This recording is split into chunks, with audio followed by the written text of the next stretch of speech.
За сайн байцгаана уу сонсогчдоо. Ингээд манай Америк дахь Монгол эрдэмтэн судлаачдын маань дэглэмлэгээс эрхлэн гаргаж буй шинжлэх ухаан танин мэдхийн подкаст маань эхний дугаараа эхлүүлэхэд бэлэн болсон байна. Ингээд энэхүү подкастыг хөтлөн явуулах нийт нийгэмлэгийнхаа 4 гишүүдийг нэг нэгээр нь танилцуулъя гэж бодож байна. За ингээд уянгаагаас эхлэхөө. За сайн байцгаана уу бүх сонсогчдоо энэ өдрийн мэндийг хүргэе.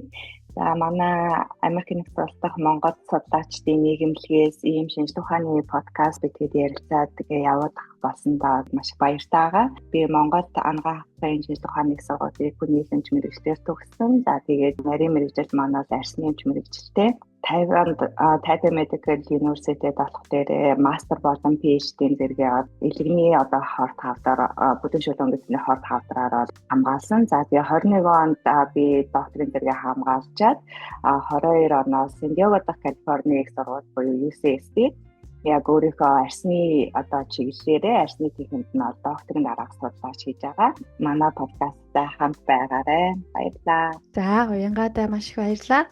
За ингээд дараагийн гишүүн маань OD маань өөрийгөө танилцуулах уу? Тэгээ сайн байцгаана уу? Намайг цаахны од баяр гэдэг. Монгол улстай бакалаврын зэргийг бол эрхчмийн чиглэлээр хамгаалсан.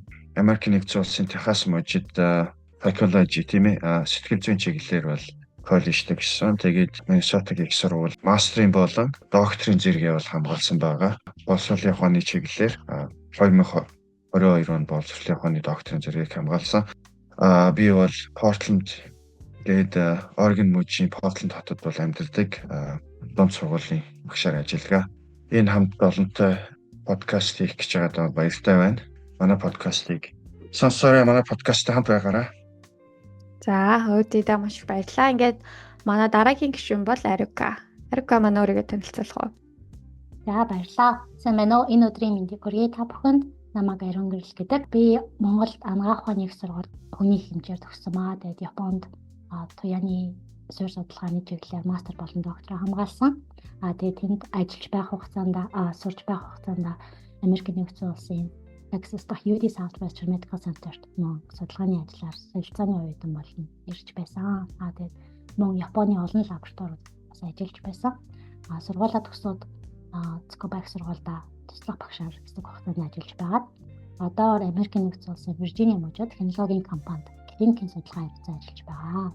Америк дахь Монгол эрдэмтэн судлаачдын нийгэмлэг та бүхэндээ зориулаад шинжлэх ухааны үндэслэлтэй хэлбэршүүлсэн подкаст бэлтгэхээр болоод эхнийхэн дугаарыг энд хүргэх гэж байна. Тэгээд энд бүрэлдэхүүний нэгэн болж байгаа маш их баяртай байна. За баярлалаа Арукада. Ингээд би одоо өөрийгөө танилцуулъя. Намайг Халуна гэдэг. Би болохоор Туркид молекулын биологи болон генетик гэсэн мэргэжлэр бакалавра хамгаалаад тэгээд Америкт Айовагийн их сургуульд патологи орол мастер хамгаалсан. Тэгээд доктороо болохоор радиологийн биоток Арукадагаар адилхан мэргэжлэр ингээд доктороо хамгаалсан байгаа. Тэгээд одоо болохоор би Айовагийн сургуулийн эмнэлэгт генетик онцлогооны лабораторид аналистаар ажиллаж байна. За ингээд эхний дугаараа бид нэр насжилтын эргэн тойрон гэсэн сэдвийн дагуу хэлсэн байгаа. Ингээд өнөөдрийн эхний дугаарыг миний би Халина болон өвдөйтэй хөтлөн явуулах. За Халина маань ер нь хөгшрөөс айдгүй. Айхан цаашаа энэ тэгтэл ер нь яагаад ингэж хүн төрөлхтөн хөгшөрдөм болоо ер нь хөгшрөлтөөс сэргийлэх арга тал эсвэл удаашруулах ч юм уу тийм арга тал байдаг юм болоо гэж боддог. Гэтэ яг хөгшрөлтийн хамгийн эцсийн үр дүн бол бас нөхчих штэ тий. Тийм болохоор айдаг юм бэ. Өөдөө яадаг вэ? Яг ч нэг айши юм алгал байна. Одоохондоо бас. Гэтэ ер нь зүгээр биднэрт хөгшрөх гэж юу вэ гэдгийг тайлбарлаж өгөөч Халина. Тэгэхээр ер нь бол яг хөгшрөлтийн юм нууцлаг энэ биологийн процесс тэгээд дээр нь одоо бид нар чинь бас амьдралын 3/1-ийг унтаж өнгөрүүлээд байгаа шүү дээ. Энэхүү юм сонирхолтой биологийн процесс юм бол яг тийм одоо тайлал гэдэг зүйл бол байдгүй мэн. Гэхдээ эрдэмтэд бол ерөнхийдөө хоёр үндсэн зарчмаар хөгшрөлтийг бол тайлбарладаг. За эхнийх нь болохоор цаг хугацааны ихээр хүний бие махбод илэгдэх За энэ нь юу гэсэн үг вэ гэхээр цаг хугацааны ихээр хүний эд эрхтэн одоо бүрдүүлж байгаа эсийн дотор хаягдал хэрэггүй болсон молекулууд хуримтлагдаж эхэлдэг. Тэгээ эдгээр бохирдлоо эс өөрөө гадагшлуулаад цэвэрлэж өөрийгөө нүхэн сэргээж түлжүүлэх юм чадвартай боловч энэ нь одоо он цагийн ихээр удаашрч эс нь маань энэ өөрийгөө цэвэрлэхийн чадвар бол алдаж эхэлт юм байна. За одоо жишээ нь яг л нөгөө шинэ машин авлаа гэхэд чинь ингээд цаг хугацааны ихээр тухайн машин ингээд муудаад хуучраад эвдэрдэг штэ тий. Тэрнтэй адилхан одоо байгалийн нэгэн процесс гэдгээр нь тайлбарлалт юм байна. За хоёр дахь нь болохоор бидний бие махбод модern биологийн үндсэн хэсэг болох гений програмчлал гинэ. Бид нар анханасаа төрөхдөө л одоо бидний ген програмчлагдсан. За энийг бид нар болохоор удамшлгээд байдаг штэ тий. Тэгээд амьд амьтан болгонд өөрийн гэсэн генээс үүсэж тогтсон дотоод биологийн цаг гэж байдаг. Тэр ч байтугай судлаачид амьтны гений нэгэн хэсгийг засварлаж өөрчлөн насыг тусгаж болтгийг бол батлан харуулсан байдаг. Тэгээд амьд амьтан хүн төрлөختөн бид нар анх үүссэн цагаас одоо хүртэл даруйны онол болох байгалийн шалгарлаар үлдэн хувьсан өөрчлөгдөж бий болж ирсэн юм байна. За тэгээд энэхүү байгалийн шалгарлыг давж байгальд амьд үлдэх альва амьтны чадвар нь нүхэн үржигийн наснаас нь хойш урддаг юм байна. Тэгээд өөрөөр хэлбэл байгалийн хувьсал шалгарлал нь нүхэн үржих чадвар бүхий залуу генүүдийг илүүд үзэж тэрийг байгальтаа сайжруулан авч үлдэхийг зорихоос биш одоо урт хугацаанд амьдралыг авч явах шаардлагатай генүүдийг бол чухал гэж үздэг юм байна. Тэгэхээр энэ бол хөгшрөлт нь одоо байгалийн шалгарлаас үүссэн тийм нэг биологийн нэг процесс болоод байна л да. Эмэгтэй хүний дундаж нас бол 76.7, эрэгтэйчүүдийнх бол 67.5, дунджаар бол 72 юм байна л да. Яг өнөөдрийн байдлаар. Ааха. Бас муугүй тий? Муугүй. Гэхдээ 1990 онд эрэгтэй хүнийгч эмэгтэй хүнийгч 61, эрэгтэйгийнх 56 байсан гэж байна. Харин 1950 онд эрэгтэй хүний дундаж нас 38, эмэгтэй хүнийх нь 41. 50 он гэдэг чинь бас нэг тий толч штэ. Нэг генерашны өмнө гэхэлэр чинь бас тэгээд монголчуудын ер нь бол дундаж нас айгүй ихээр нэмэгдсэн байна. Амьдралын чанар тэргээ дагаад сайжирж байгаа болов уу гэж бас бодж л байна л да. За тэгвэл байглаасаа цаанаасаа хүний бие болон амьтны бол програмчлагдсан байд юм байна шүү дээ. Дарвины онолоор бол тэгвэл хүний бие цаанаасаа эхэлж одоо хөгшөрдөм бол харин за тэгвэл биологийн хувьд бол нөгөө хүний биеийн хөгшрөлт бол эсийн түвшинд эхэлж явагдана. 1960-аад оны ихээр биологч Леонард Хевлек эсийг лабораторид дөрвжүүлэн эс хуваагдаж зогсохоос өмнө 50 удаа өөрийгөө хувааж нүхэн түлждгийг бол харуулсан байдаг юм байна. Тиймээс 50 удаа эсийн одоо хуваагдлыг Хевлек лимит гэж нэрлэдэг юм байна. Тэгэхээр ерөнхийдөө нэг эс маань дунджаар 50 удаа хуваагддаг байх нь ингэж хуваагдж дуусныхаа дараа устдаж өгөө болдог. Тэгвэл нөгөө нас ахихын ирэхээр энэхүү 50 удаагийн эсийн хуваагдлын тоон бол багасаад идэг юм байна. 50 байсан бол 40, 30, 20, 10 ч юм уу тий. Энэхүү 50 ч юм уу тодорхой хэмжээ тоонд хуваагдаж эс маань түлжөөд зогсож устдаж алга болдог. Үүнийг болохоор эрдэмтэд теломерийн нөлөөгөөр бол тайлбарладаг. За тэгээд теломер гэж юу вэ гэдгийг тайлбарлахаас өмнө бид нэр хромосомын ойлголттой болох нь зөв баг гэж бодож байна.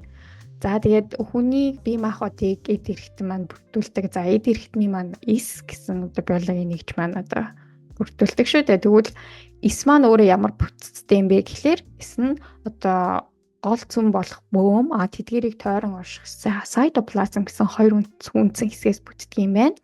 Тэгээд эсийн гол буюу бөөм дотор хромосом оршдог бөгөөд хромосом нь бидний удмын мэдээллийг хадгалдаг ДНХ гинжин хэлхээ болон өөр бусад үүргээс одоо X хэлбэрийн тийм бүтцтэй биологийн нэгдлийг бид нар болохоор хромосом гэж нэрлэдэг байгаа. За тэгвэл хромосом нь эсийн хуваагдалд ямар үүрэгтэй вэ гэхлээр одоо нэг эс байж байгаа түлжөөд өөрийгөө хуваагаад хоёр эс болно шүү дээ тий.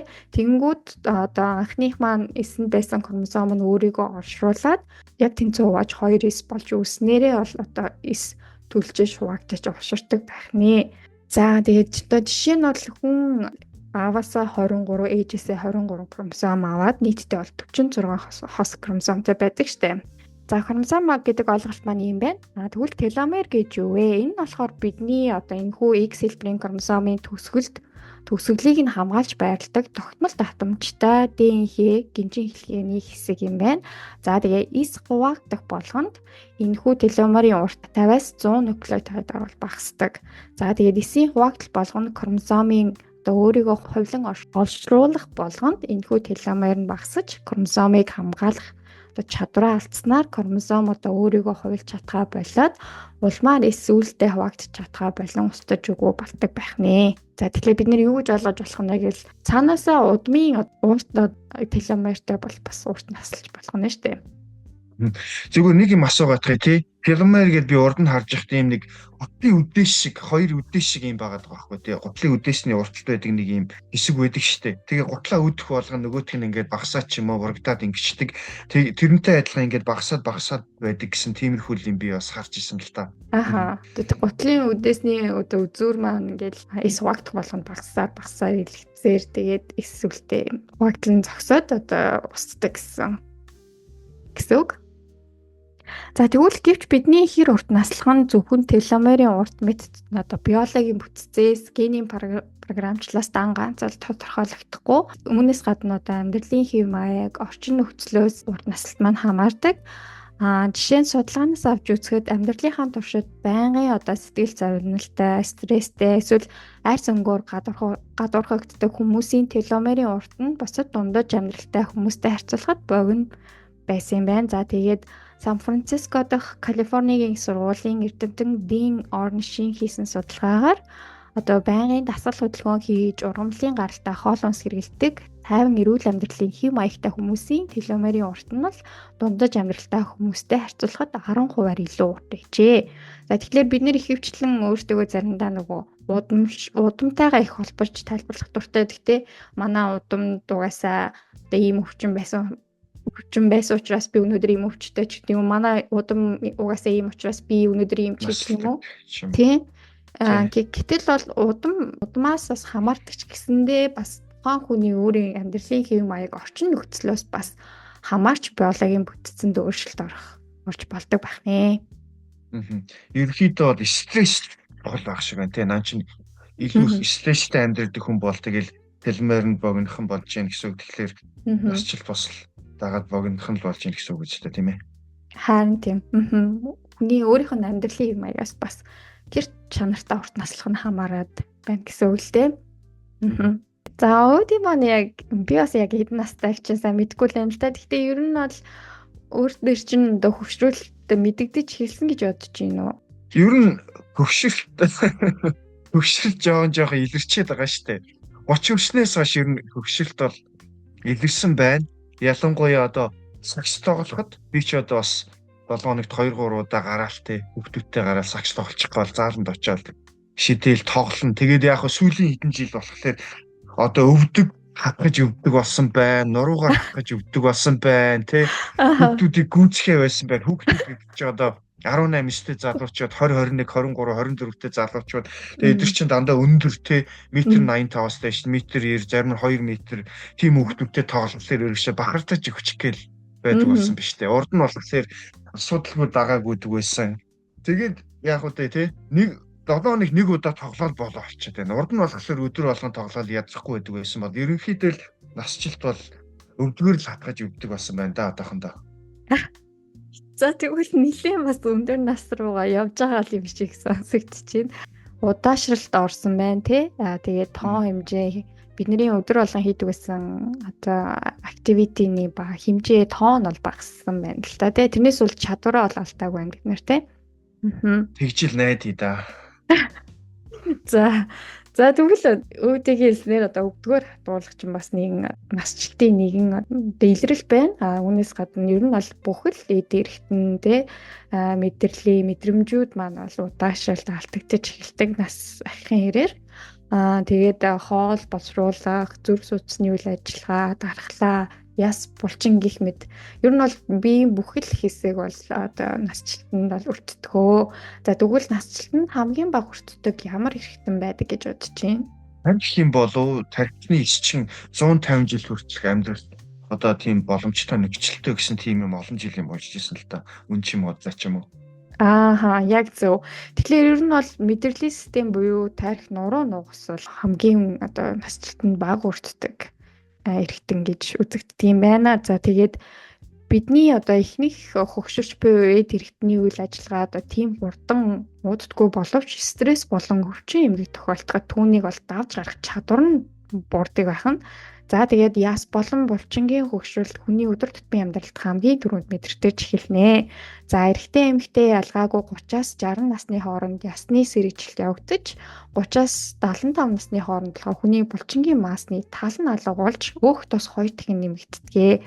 За тэгэхээр ер нь нас нэмэгдээд ирэхээр хүмүүс ер нь жин ихтэй байх гэдэг те. За тэгээд зүрх судас уушиг нь бол урт хугацааны турш элэгдэхгүй бүтэцтэй байдаг бөгөөд хүмүүс нас ахаад зүрх уушигны асуудалтай болох нь ихтэй нас ахснаас бус буруу амьдралын хэв маяг болох одоо буруу хооллох, хөдөлгөөн дутагдах, хорц уршил, арх тамхины хэрэглэнээс болж үүсдэг байх нэ.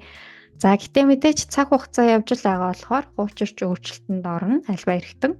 Жишээ нь одоо зүрхний хан хавтлах илүү зузаан хатуу болж зүрх цусыг эргэлдүүлэгч шахах чадвар нь бол буурдаг. Артерийн судас бас хатуурч агснаар хүмүүс одоо нас ахихын ирээр даралт өндөртэй болж даралт ихсдэг болдог байх нь. Мөн уушигны уян хатан одоо сунаж агшдаг чадвар алдагдсанаар бид нэр илүү хурдан нэм бактери одоо вирус одоо халдварт авч өвдөмтгий болдог байх нэ. Ер нь зүгээр хүмүүс одоо ингээд нас ахлаар одоо зүнэг туснаа гэд яриад байдаг штэ нас ах тусмаа. Тэгээ энэ ер нь ийм үний юм уу? Хүн ер нь одоо оюун санааны эрүүл хэвээрээ чанартай наслж ер нь болох уу? Ер нь бол зөндлөлтийг бид нэр насжилттай илүү холбоотой байдаг боловч энэ маань өөрөө зүгээр л бас биологийн нэгэн одоо өөрчлөлтөөс хүссэн болохоос ш одоо хөгшин болохоор л зөндлөлт явагддаг гэж ойлголт бол байж болохгүй. Мэдээж удмын гаралтай өөр янз бүрийн асуудлаас бас зөнөлт бол явагдаж болдог. Зарим судалгаан дээр бол ер нь зөнөлт бол залуучаад гэж үзээд байгаа штэ тий. Тэгэхээр ер нь бол эрүүлэр сайн арчилгаатай тарих өндөр насан дээр ч бол сайн ажилтдаг юм байна. Бусад дэд эрхтний адил эсүүд устдаад ирэхээр тархины массын хэмжээ бол багасдаг. Хамгийн өндөр насан дээр гэхэд тархичингийнхаа ердөө 10%-ийг л алдсан байдаг юм байна.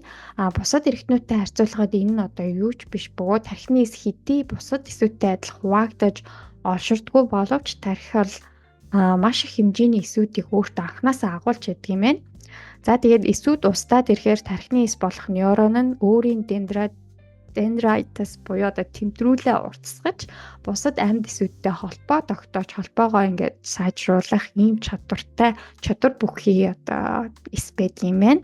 За нейротрансмиттерүүд гэдэг маань болохоор тархины эсүүдийн хооронд мэдээлэл дамжуулагч одоо хим молекулын элементүүдийг хэлдэг.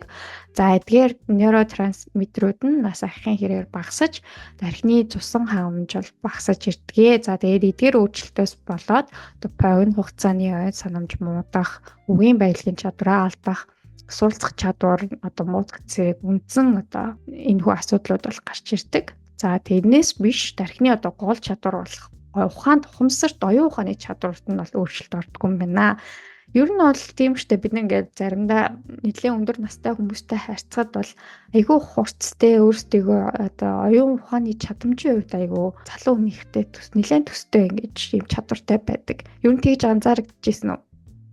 Ер нь бол Америк нэгдсэн улсад ч юм уу те ийм улс газар одоо ингээд хөгшөлтөр ч юм уу хүмүүстэй уулзахад шинээр айгүй их юм сурдсан байлээ. Төгөлдөр тоглох сурах ч юм уу, судоку гэдэг байдаг штэ тэрийг тоглох ч юм уу, шатар тоглох ч юм уу. Тэгээ яагаад ингэж байгаа юм бэ? Яагаад шинээр юм сурж байгаа юм бэ гэхэлэр өөрийгөө одоо нэг оюун ухаандаа ингэж нөгөө байнга ашиглаж ийн гэдэг нь болохоор нэг хөшөхгүй зөнөхгүй гэсэн тийм тусгал гэж үзээд байгаа юм байл л дээ. Яг зөв. Энэхүү яг оюун ухааны энэхүү яг дасгал сорилтууд тий танин мэдхийн онцлог таавар, биеийн хүчний цэсний эргэл сайжруулах, малчингийн мас нэмэх энэхүү дасгал хөдөлгөөнүүд нь болохоор ерөөдөө тархийг айгүй эрүүлэр наслуулж чаддаг. Тийм байт юм байна. За тэгээд мэдээж бас эм тариа эмчилгээний тусламжтайгаар хүмүүс бас тархиа илүү эрүүлэр одоо удаан хугацаанд авчулдаг юм боломжтой. За тэгвэл тархинаас гадна бас бусад эд эрхтнүүд хамгийн түрүүнд одоо насжилтанд өртдөг эрхтнүүд бол мэдээж бидний мэдих нүд сонсгол байгаа тий. Мгм. 55-аас дээш насны хүн болгол бараг одоо нүдний шил зүг шаардлагатай болдог. За тэгээд яагаад хараа бид нар мууддаг юм бэ гэхлээр ерөнхийдөө бол нас ахын ирээр нүдний цэсгийн бол хатуурч хэмжээ нь буурч уян хатман чанар алддаг. Мөн бас нулимс одоо багасж эхэлдэг. Мөн нүдэнд одоо катаракт үүсч одоо харааны богино ойрын харааны болон өнгө ялах чадвараа алдаж эхэлдэг юм байна. За нулимс багасдаг гэсэн чинь одоо багасаагүй байгаа дээр сайн уйлж авмаач юм шиг. Уйлж чадгаа байна гэдэг бол бас л Миний хувьд одоо харааны угаас асуудалтай хүүхд байхаас л тий бараг 14 5-таагаас л нүдний хараа муудсан. Тэгээ ерөнхийдөө хүмүүс бас яриад байдаг шүү дээ. Мэдээж генетиктэй холбоотой урт наслах тусам харааны чадвар муудна, өнгө ялах чадвар муудна гэж. Түүнтэйгээс адилхан утсан дээрээ байнга байх ч юм уу эсвэл нөгөө одоо алсыг харахгүй, байгалыг харахгүй нэг дөрвөн уулынхаа дунд хичээртэй байшин дунд ингэж ойрыг харна гэдэг чинь бас нөгөө хасгалжуулах одоо харааныг нөгөө булчингаа бас чангажуулах боломж алдаад байна гэсэн үг үү те. Яг үнэ. Тэгээ бас харааны чадвар муудаад тэгэхээр бас оюуны чадамж маань буурдаг гэсэн бас судалгаа байд тийм ээ. Үүний яг тодорхой шалтгаан байхгүй ч гэсэн зүгээр яг хар ухаанаар бодоод үзэхэд хүний одоо ойрын хараа муудаад тэгэхээр хүн уншаа багасгач тийм ээ.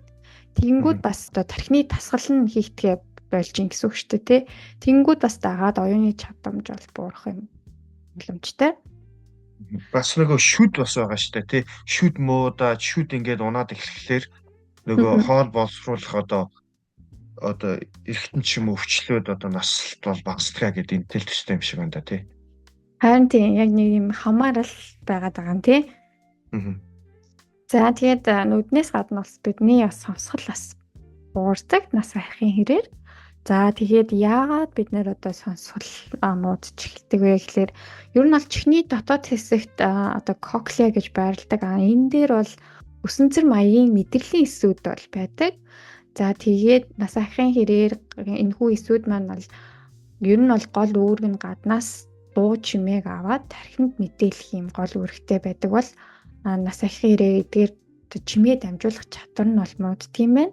Дунд чихний eardrum буюу одоо хэнгэрэг зузаарч жижиг яснуудад өөрчлөлт орсноор хүн бол сонсох чадвараа алддаг. Бас зүгээр яг уу тэгж яриад байдаг штэ. Хэдий хөгшөрсөн ч юм одоо энэ нөгөө earwax юу багассан ч гэсэн яг чанга имийг сонсох чадвар нь багасаад нам доор имийг болохоор сонсох чадвар нэрээ айгүй үлддэг юм шүү. Зүгээр яг нэг тиймэрхүү яриа байдаг штэ. Одоо хөгшин хүний хажууд нэг юм яриад эсвэл нөгөө нэг та сайн байна уу энэ төр гэж чанга хэлэхлээр сонсохгүй чи юм бэ гэсэн мөртлөө хажууд нь жоохон аярах юм ярихлаар сонсцсон байдаг гэд. Харин тийм тий. Тэгэхээр ер нь сонсмоор байгаа юм аа сонсдог юм шиг байгаа заримдаа тийм ээ. Бас байж магадгүй. Аха. Ер нь судалгаагаас харахад ч гэсэн тий ер нь хувийн одоо урсам цанамжаас ингэ бодож байгаа ч гэсэн ерөнхийдөө бол хүний нос одоо хөгшрөх одоо усам богино хугацааны ой санамжаа алдж байгаа гэсэн тийм яриа байдаг, судалгаа байдаг. Харин үүнээс сэргийлэх тийм янз бүрийн арга хэрэгсэл байна уу? Ааха. Тэгэхээр үүнийг сэргийлэх арга хэрэгсэл бол байд юм байна. За юу вэ гэхээр нөгөө идэвхтэй дасгал хөдөлгөөнөөр бид нар бол ой санамжаа хэвээр нь хадгалж үлдэх боломжтой. За жишээ нь аэробик дасгал хөдөлгөөн нь үгийн баялагын санамжинд сайн байдаг бол хүндийн өргөлтөөр хичээлэх нь одоо утгын ой тогтоолцоонд сайнаар нөлөөлдөг. Хүндийн өргөлтөөр хичээлж байх үед булчингаас бол катапсин бие хэмээх уураг ялгардаг. За тэгээд хулган дээр хийсэн туршилтаар одоо энэхүү уурган энэхүү катапсин бие хэмээх уург нь тархины хиппокампус хэмээх ой санамжийн одоо хамгийн чухал үүрэг гүйцэтгэдэг тархины хэсэгт очиж тухайн тархины хэсгийн нүдний төлчлөлтөнд бол хамгийн чухал үүрэг гүйцэтгэдэг юм байна. За тэгээд катапсин бие хэмээх уург маань ганц үүнээс гадна одоо тархины хэсүүдийн хооронд юм холбоо үүсдэг штэ тий. Тэгээд энэхүү холбоос маань хурдан удаан одоо нас ахих тусам тэрнхүү холбоосын тархины хэсүүдийн хоорондоо мэдээлэл солилцох хурд нь бол буурдаг.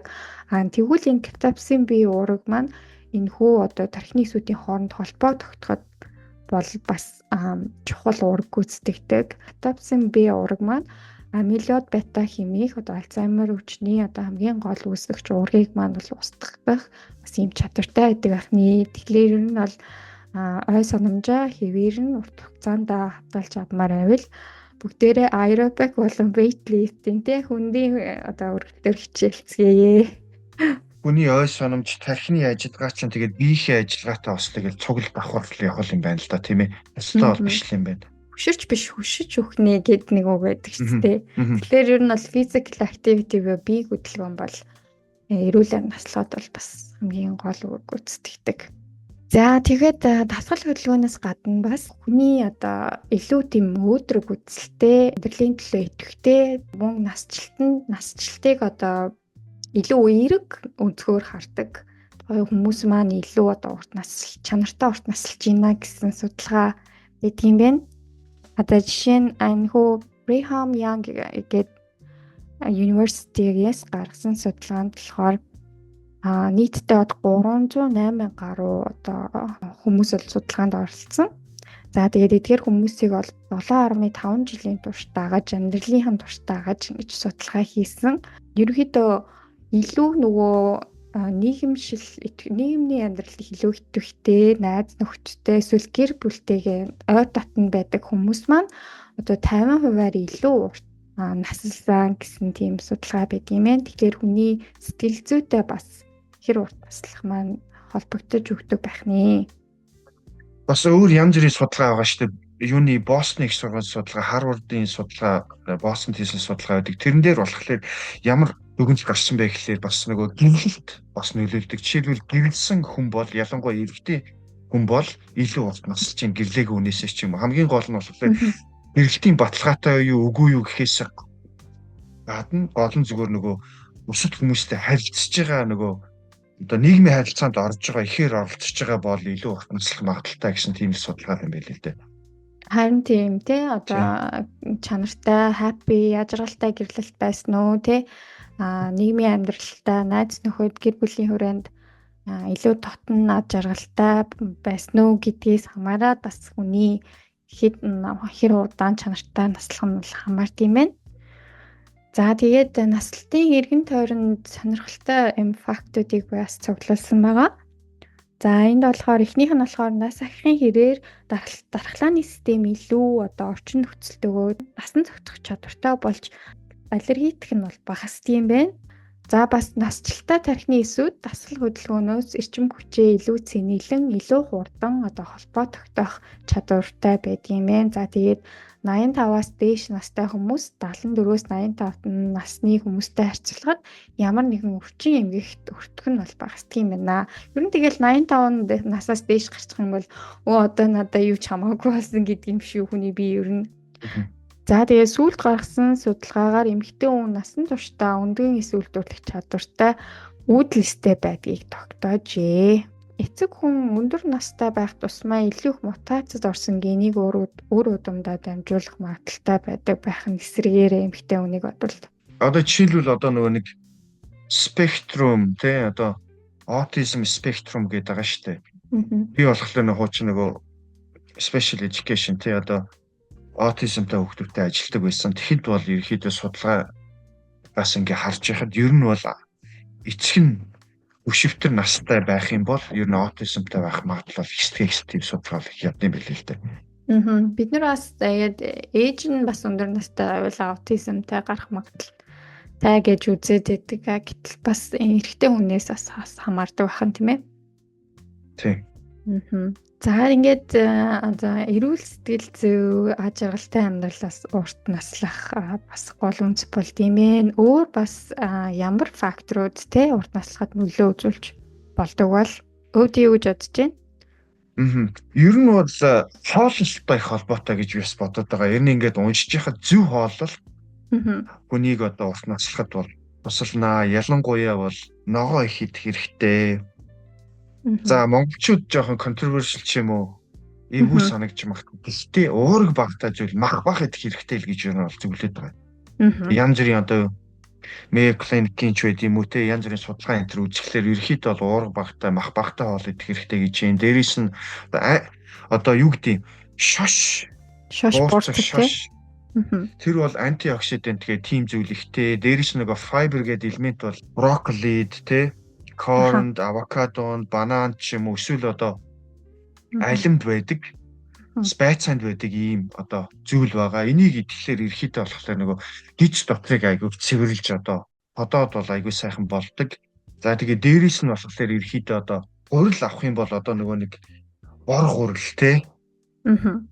Аппл сайн гэж хэлээд байгаа. Бас л нөгөө түр гиж дотрыг сайхан цэвэрлж өгдөг ийм байдаг. Дээрээс нь ерөнхийдөө бол нойр бас аягүй сайн авах хэрэгтэй гэж юм те. Ядаж нэг 7-оос за 8 цаг бол унтах хэрэгтэй. Дээрээс нь одоо стресс бол аягүй нөлөөлдгөө гэж бол би яг аягүй уншаад бодож байгаа. Тэгээд ялангуяа одоо салхинд сайхан гараад алхах ч байд юм уу. Ер нь боломжтой бол те мэддэг бол одоо бясалгал хийвэл их сайн гэж юм. Тэгээд стрессийг ямар нэгэн байдлаар багасгах юм бол одоо уртсанаа л гэсэн ийм одоо эрдэмтдийн одоо судалгаа байгаад байгаа л да. Тэгэхээр ер нь стрессийн үед бол кортизол гормон бол ихсдэг байгаа тий. Тэгээ нөхөө кортизол гормон ихссэн үед бол хүн илүү одоо өвчин эмгэгт тусах магадлал өндөртэй өвчлөмтгий болдог тий. Тийм болохоор ер нь бол ганц одоо эрүүл хэм маягаас гадна сэтгэл зүйн эрүүл мэнд гэдэг бол бас урт насал чанартай урт наслахад нөлөөлөд байна тийм үү? Яг зөв тий. За тэгээд энэ хүү одоо дугаарын маань төгсгөлт сонсогчд маань тодорхой зүйлсээр ойлголцтой болсон болов уу гэж бодож байна. Одоо хамгийн наад зах нь эсийн хуваагдал гэж юу юм те? Hayflick limit гэж юу юм? Хромосом, теломер, катапсын бие ураг гэж юу юм гэдэг талаар бас тодорхой ойлголттой болсон болов уу гэж бодож байна. За тэгээд дугаарынхаа төгсгөлтэй ер нь насжилт бол байгалийн жамаа эрүүл хоолцгоё, бие болон сэтгэл зүгээ эрүүлээ байлгацгаая. Урт насжилт гэдэг бол бидний өөрсдийн гарт үйд юм байна. Тэгээд эрүүл сайхан амьдарцгаая л гэж хэлмээр байна. Аха. За тэгээд энэ хүү дугаарыг болохоор би National Geographic сэтгүүлээс бол уншиж бэлдсэн байгаа. За одоо ингээд Монгол улсад маань цагаан сарвалж өнгөрлөө. Тэгээ модон могоо жилдээ илгээрийн хамглан, төрлөөрөө төвшин хамглан сар шиндээ сайхан шинэлсэн байх гэж найдаж байна. За тэгвэл энэ хүрээд дугаараа өндөрлүүлье. Ингээд хамтдаа ярилцсан өвдөдөө баярлалаа. Ингээд бүгдээрээ дараагийнхаа дугаараар уулзлаа. Түр баяртай. Тэр баяртай сонсогчдоо.